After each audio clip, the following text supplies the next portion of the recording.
Look at this. I started exploring the property. I found this wonderful treasure. It's an old buzzsaw blade. Well, there's definitely going to be more videos to do with this later. Stay tuned for that. Wow, look, it's about it's not too big of a blade, but we'll make something out of her.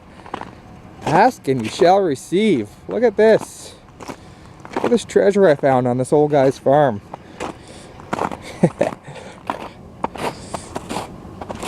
An old buzzsaw frame. Look at it. She even spins. That is coming home with me tonight. And there it is. Buzzsaw.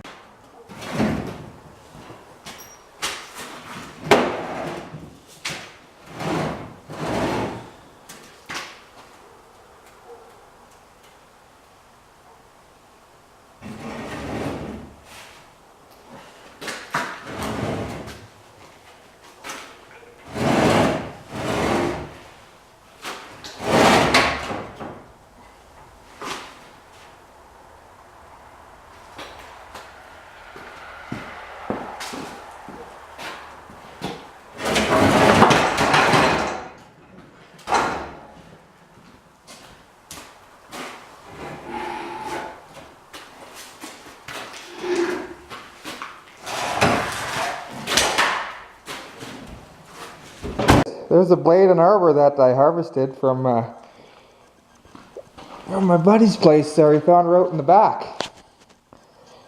She looks good. It's a nice thick blade. There's even, the teeth even have a good looking set in them. It's a good looking blade. It's not missing any teeth and it's in good shape. It's only about a 27-inch blade. So, kind of measured, probably 8-9 inch. Cut probably like a log. You'll probably cut an 8-inch log. Probably at the most. But I guess if you want to cut a bigger log, you just gotta roll your log. So it would have been nicer to have a bigger blade, but I found this one for free, so we'll make her work. This saw here, the guy that sold it to me is probably in his mid-60s, and he said he remembers cutting wood with the saw as a young boy.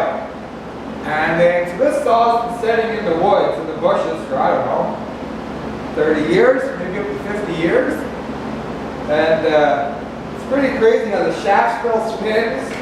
Like, look, this here's still loose. I got it all sprayed with oil here, but it's crazy this climate out west in Alberta. If this was back in New Brunswick, this would be rotted out, gone. It wouldn't even be in existence anymore. So it's pretty crazy. This saw was buried in the dirt, you've seen it, and it's still in great condition. So I'm going to see if I can get some pipe wrenches on here and to get these nuts off and get this blade transferred onto here. It's just wild. This thing's been sitting in the woods for years, and look, that's loose. Like nothing even looks that bad. So I got to get this nut off. I got to knock this off because there's just going to be a V-belt pulley going on. And then we gotta get this nut off to get this blade off. And I'm not sure must be some kind of roller or ball bearing in there. There's grease nipples. So yeah. This stuff sprayed down with oil since yesterday. I just added some more oil to it a while ago. I never tried loosening anything up yet, so let's just see how it goes. Look at that. That's wild. This has been sitting off in the bushes of the field for many years. And look at that. I can almost get it with my hand. That's unbelievable. When working with square stuff like that, you got to use a 12-point socket.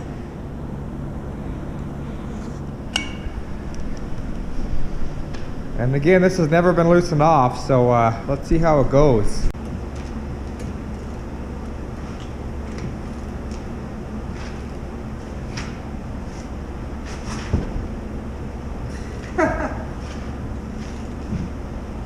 That's crazy. It's sitting in a field for years and years. And it just loosened right up like nothing. My goodness. That blows me away. I'm going to spin it right out and spray some oil down in there.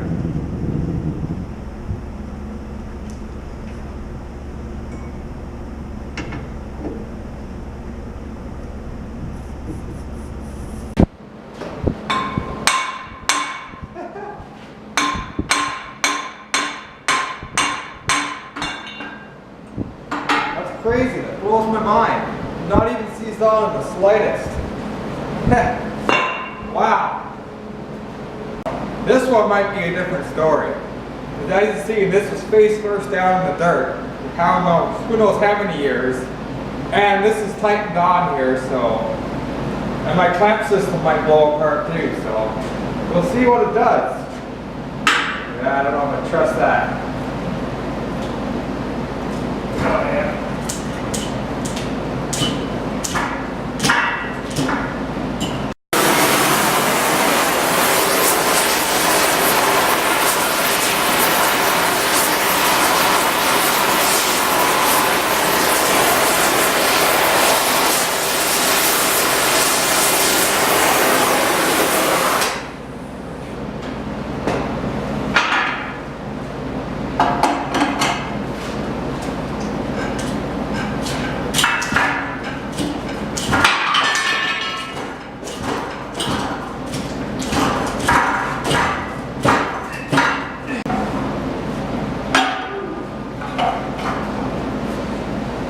Yes.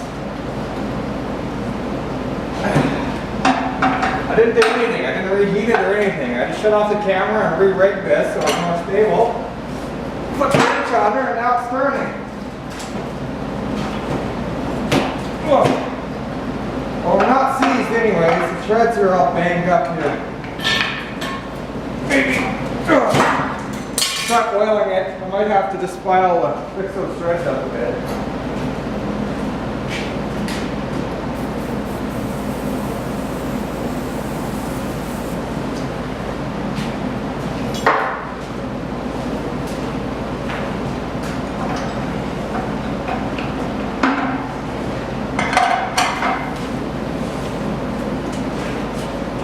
Okay, I'm just going to crank it back tight. I'm going to get in there with a little triangle file and fix those threads up.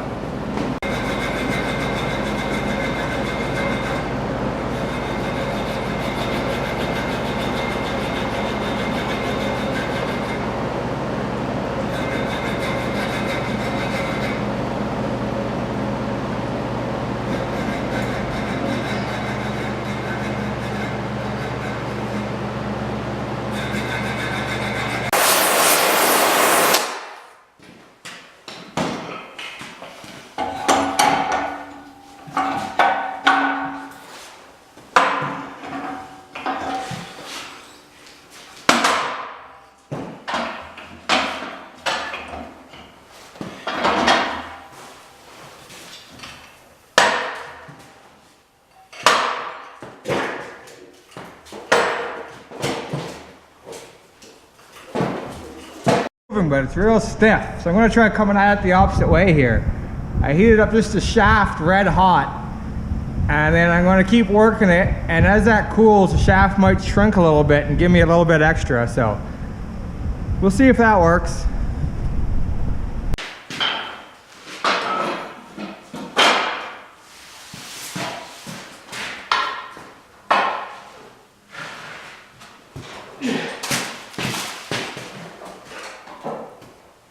I guess I bent the shaft.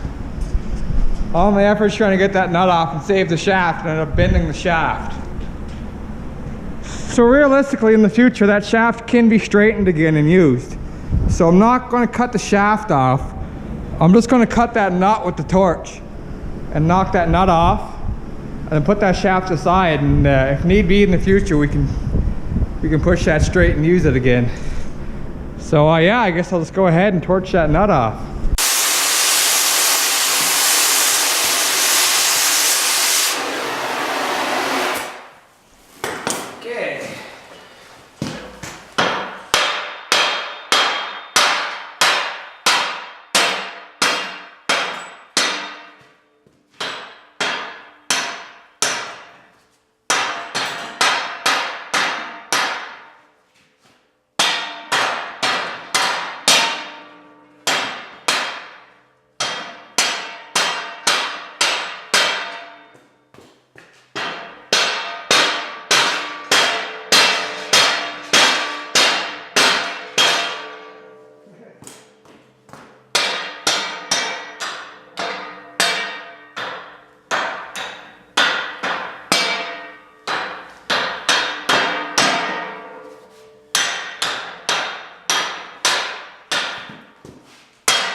And there, nuts off, no threads damaged. Why didn't I just do that the first time? I ended up bending a shaft trying to save a nut. But oh well, that's okay. All we want here is the blade. Okay, so the outside part of this guard here just bolts on, one bolt to each side. So I'm just going to torch those bolts off because this is going to get all changed around eventually anyway, so let's do that.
Look at that, the blade's even the right size.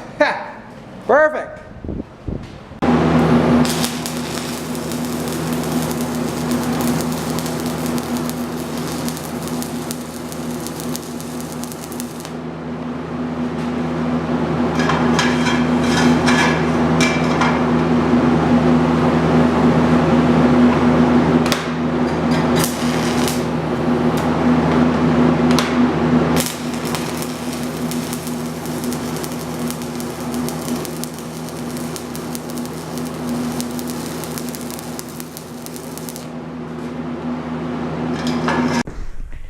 The original plan, I was thinking to put this jack shaft underneath and have the motor setting back here. But I just kind of threw this together and it looks kind of good. And it would be nice to keep everything up off of the ground, out of the crap. So there's the motor setting there. So I'm going to build a little frame out here and another support bearing on this side, just to give that some support because it's only a 1-inch shaft here. And I don't know, and there'll be a bearing here, and that should be good out there. But I might put a piece across here and move this bearing into here maybe, and just have a short shaft, or maybe get another bearing and have one there and there. It might be a little bit overkill, but for now, I just got a 5 horsepower motor setting on there.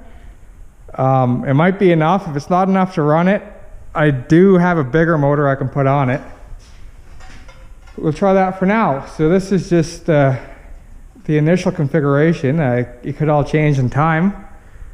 And I got to set up belt tensioners and yeah, there's lots of kind of other stuff to do, but that's kind of the idea of what I'm thinking.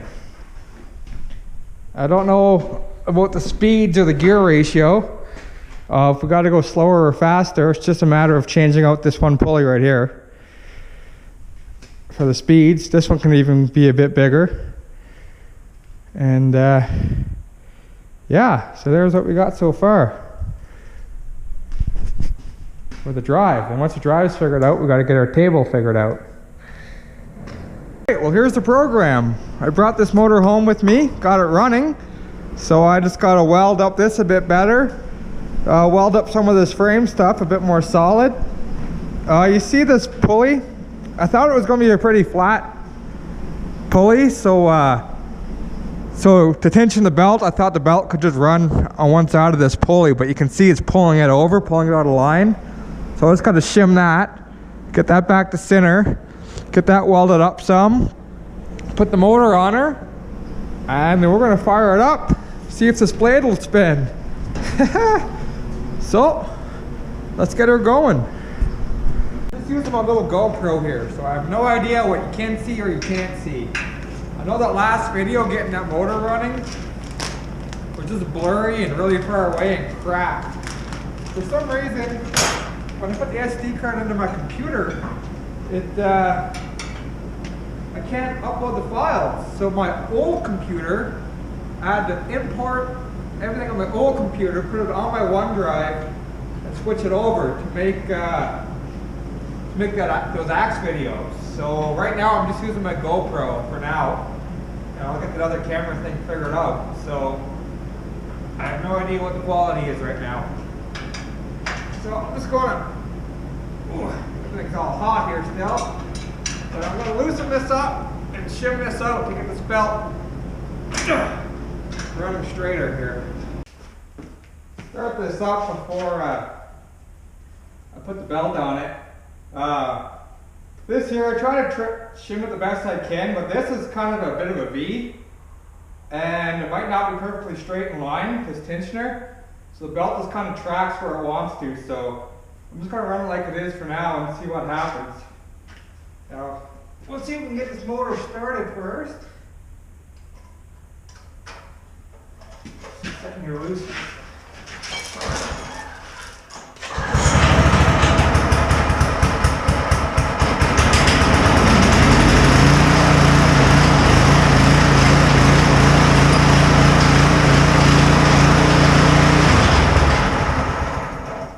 Well, it definitely runs good. We'll get this belt on and tension up. Yeah, I'll get her tightened up and I'll get back to you. Well, here's what we got.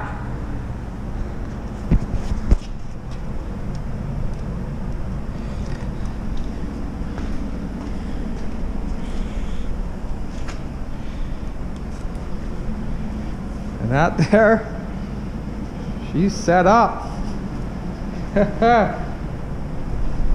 Let's see what happens here. It's just direct drive, no clutch.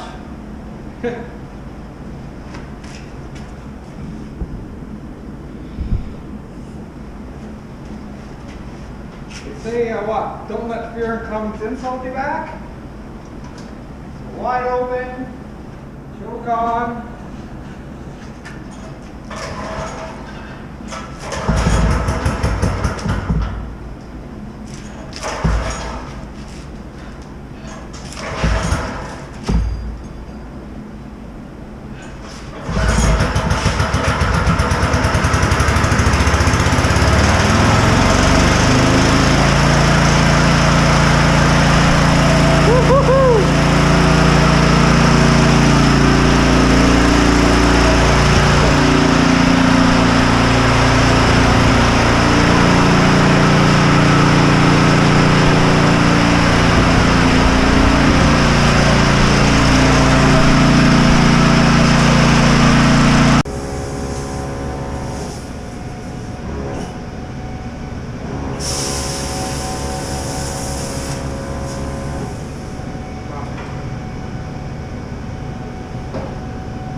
you know, be cutting this apart with the plasma cutter, but apparently I forgot that me and modern technology don't get along with each other.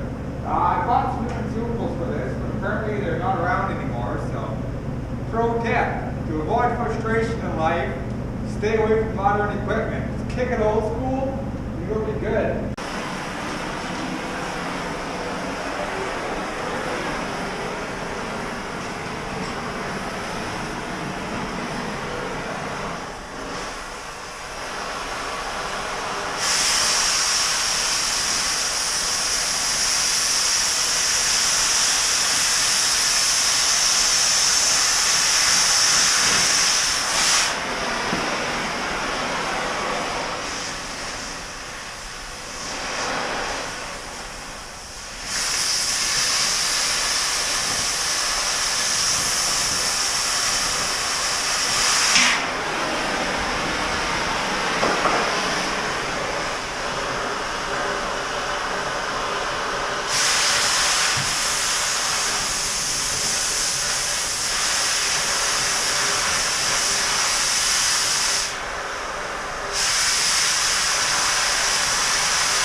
Plate here, I don't have a brake yet, so I'm just going to score it and then bend it at a 90 and then weld it after, I suppose.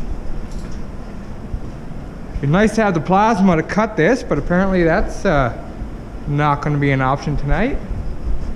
Update here. I don't know if you can see this or not, but I want the table setting right at that angle there. That's coming in, so that's the back of the table hitting on this bearing, like the 2 points of the bearing right there. So we're as close as we can.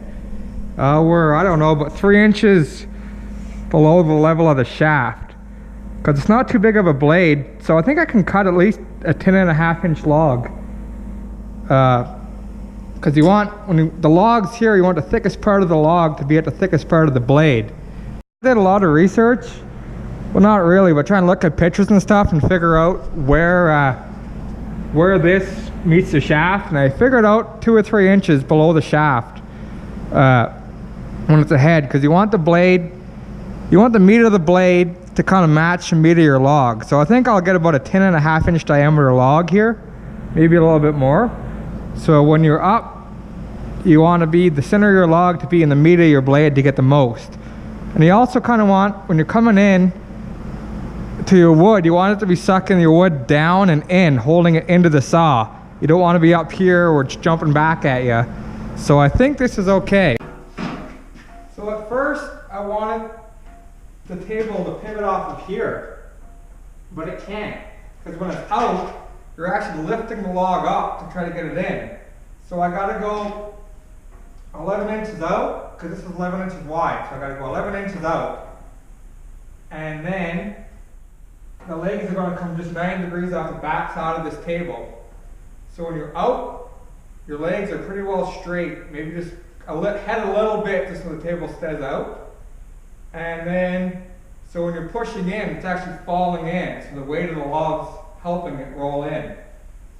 And it angles back as you're going in to kind of, the log rolls down into the blade. The blade's turning this way, and it kind of rolls down in, so it holds the log onto your table. So I'll figure that out. And this here is the other half. So I gotta put the rest of the table on here. About 18 inches wider on this side. So yeah, there's the that's what I got so far for the table. So.